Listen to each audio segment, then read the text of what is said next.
So I'm sat here virtually with David Parkinson of Musqet. It's beautiful sunshine where I am here in Oxford. We're praying for beautiful weather for the rest of the week. But David, if you'd like to introduce yourself, please. Hey, how you doing? Thanks for having me on. My name is David Parkinson. I'm the founder and CEO of Musqet. So many people around me will know about the event on Friday, OxBit, Oxford's first and only Bitcoin meetup. You are going to be a guest speaker. Many people may not know who you are and what you do. So if you'd like to tell us a little bit more, that'd be great. Well, I don't want to give all the good stuff up front, but yeah, just for context, we are a Bitcoin first payments business. We provide all kinds of payment capabilities for all kinds of businesses. At our core, we can support card present solutions, we can support online businesses, and we can integrate in pretty much any either business or website that you may have. The challenge that we set ourselves a few months back when we Don't believe what happened. Can you hear me? Yeah, I've got you. Yeah, my phone got too hot outside. So. Well, for the first bit, I recorded it. I think if it's recording and capturing, it should be still fine. So you can just clip it there, I assume, right? That's right, yeah. So we're rejoining the conversation. I am now inside, still got the sun beaming through, but my phone got too hot, which takes me back actually to how we met in Madeira. So we met in Madeira, talking about our separate projects. Myself do a Bitcoin wallet, yourself with Musqet. So I try my best to clip the two together, but if you'd like to continue with the Musqet story, that'd be great. Yeah. Well, the origin story, I guess. So let's cover a few things. Maybe we can wind back in time. We can go to Madeira, and then we can go further back in time. First things first, I believe Musqet are the reigning champions of the Bitcoin Ballers Academy World Cup. So put that on our achievements list to start with. And then, you and I met just there. I think you then wrote me a couple of days early, wrote into that tournament. And I think that's where we were both getting discussion. I'd heard and seen a lot of the work that you've been doing over the last few years. I mean, I'm not new to Bitcoin. I haven't been particularly public. I didn't really have much to shout about. I don't particularly crave the limelight, so I don't really do much influential stuff. There's a lot more people out there that are better at content creation and curation than I suppose I am. But when we got talking, I think I spoke to you about my journey when I started out in 2014, the education business that I started in 2018, just before the Bitcoin Standard launched. And that was an 8-hour course on the history of money, economics, Bitcoin, and why Bitcoin matters, both for businesses, individuals, and also the world at large. And then fast forward a couple of years, myself and a few co-founders got together and decided to build the services and platforms that we think the world needs.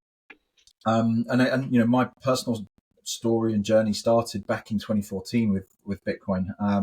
I didn't know a huge amount about what it was, but it was when I was doing some work for Boris Johnson, who was the mayor of London at the time, and the idea was, the project that I was delivering was to aggregate commercial spend across London. So it was a commercial procurement activity, £1 billion of common goods and services, try and find £100 million of savings for the taxpayer. So there's a bit of good in there, which was great. But it was aggregating transport for London, Met Police, Fire Brigade.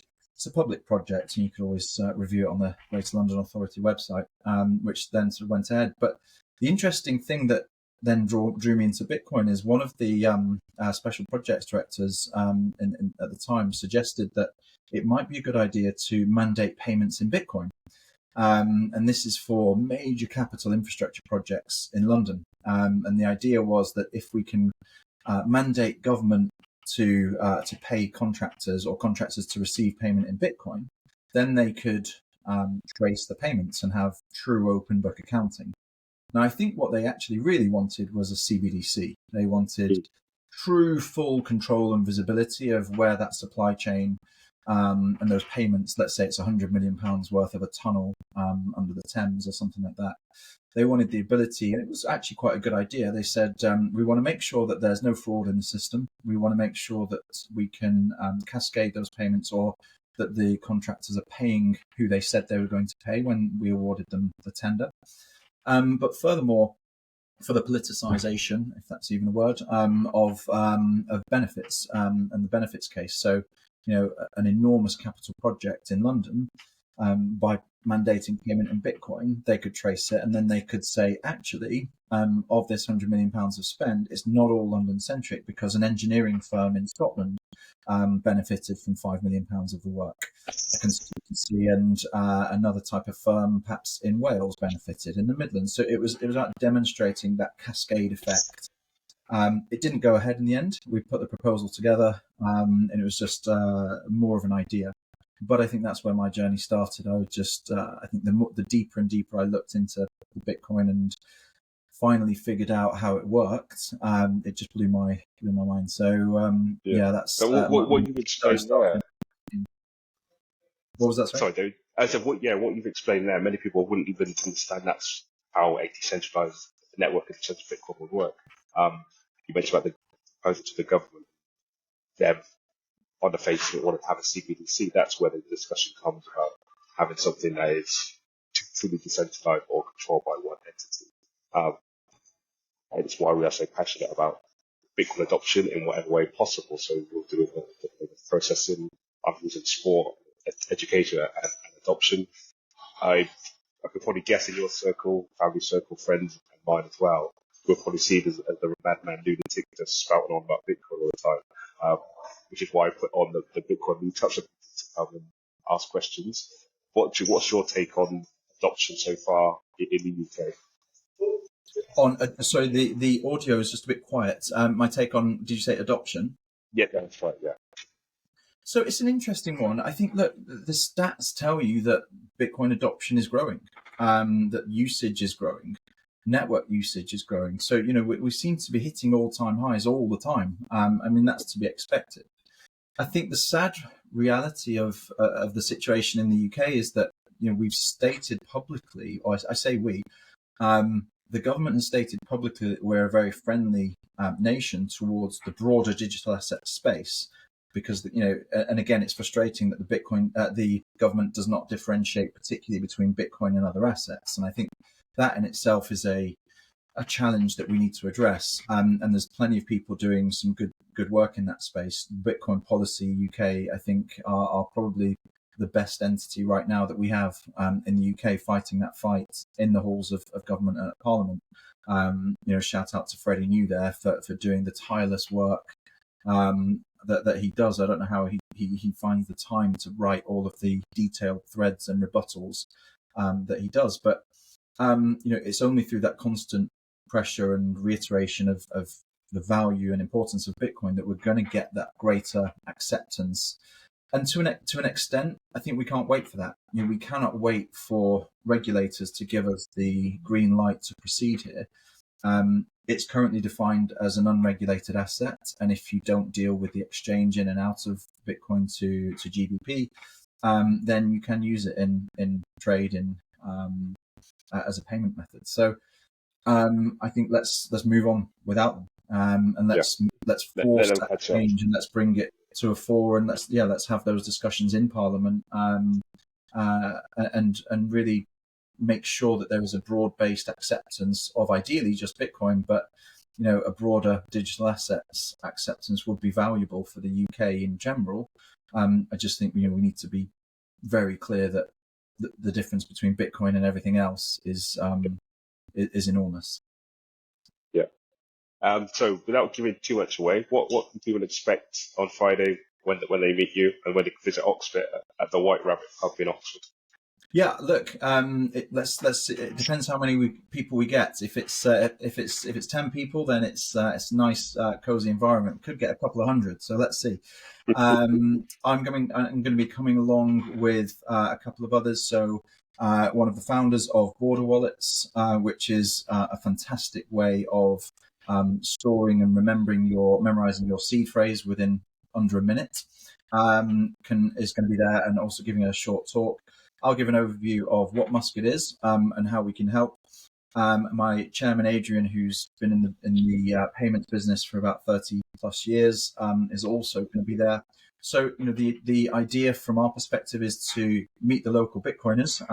There's nothing better than a Bitcoin meetup. They're just always great people, great fun. And if it's in a pub, then even better. The objective really is just to make sure that we get the message of Musqet out there. We let people know that we are live trading. We can onboard pretty much any business in the UK, and we want to do that. We are typically competitive on rates, so we can walk through and talk about how the card infrastructure works versus the Bitcoin infrastructure and our various options around whether you'd like your own dedicated node or whether you want to settle directly into pounds. We'll be doing a demo of the device. I'll bring that couple of terminals along with us, and generally just having an in-depth discussion both with Bitcoiners and with businesses and merchants alike. Excellent. So as I said in the invite, join us for pizza, pints, and image processing chat. Anything in between, it's going to be very casual and local, but if you do have any questions, whether you know a little bit about Bitcoin or nothing, we are here to have a conversation. Not saying we have all the answers, but I think between us, we know quite a bit. We are passionate, so ask us one question. We'll probably talk for quite a few minutes and maybe train off without another rabbit hole into something else that Bitcoin solves. But we're at that app leaf of the White Rabbit, Friars Walk, Oxford. So come and join us by Gloucester Green. It should be a great evening. See you then. Awesome. Looking forward to it. Thank you, David. Take care. Bye-bye. Is that okay? Mate. Yeah, that's all good. So I shipped that up. So you were sideways on the video, yeah. and the audio was quiet. Can you edit that? When I first launched it, it said orientate and change it. It didn't when I rejoined the call. I'm going to have to be messing around, but either if you just get the audio, because I can just still post it as a podcast. Yeah, just very quick one. I can share with people today and tomorrow, ready for Friday. Cool. But thanks for that, mate. I look forward to seeing you Friday.